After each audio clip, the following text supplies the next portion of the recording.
And how about that Australia versus Japan game, man? Australia really proving themselves in this one. They didn't win. Japan wins, but the fact that Australia was able to do what they did, Australia with more hits, they had to end up with 8 hits, Japan only with 5. Um, really have to credit Australia. It was tied up 0-0 until the sixth inning, and then Australia actually took the lead in the sixth inning. Aaron Whitefield ends up stealing third base. He was on second.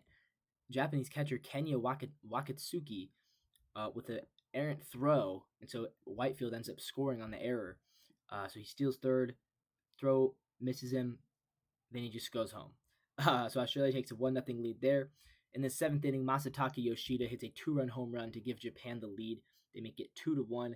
And then in the eighth inning, Japan with a couple more runs. It's Teraoki Sato with a 2-run double. And that makes it 4-1,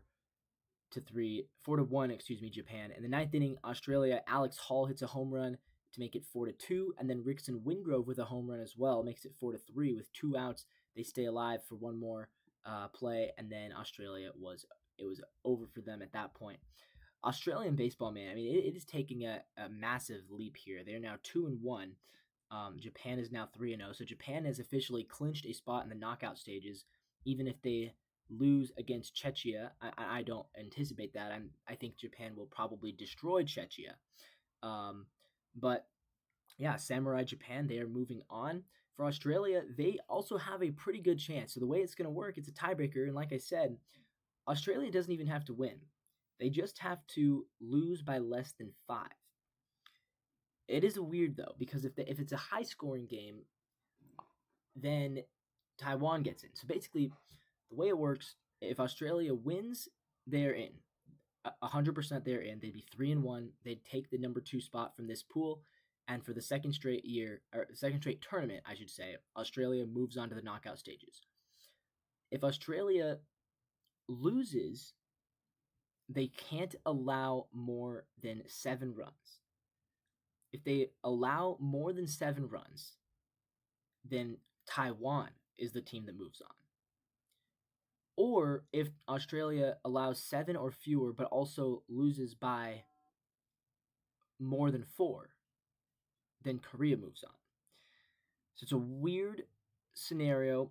The game happens at 3 a.m. Pacific time, so I don't know if I'm going to be able to watch it or not. I'm going to try my best, but we're going to see. But yeah, Korea versus Australia, that game should be cinema. And again, if Australia wins, they move on outright. You know what I mean?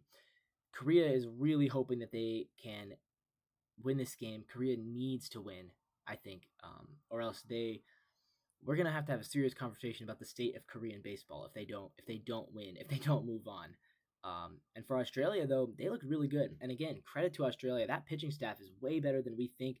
And some of these guys, they might be legitimate players. Like the Australian Baseball League has some talent. They play the game really scrappy, really well. Shohei Ohtani didn't get a hit yesterday. He had a couple walks, but he goes 0-3. I mean, that's credit to that pitching staff, man. Credit to that Australian pitching staff. That was a good game.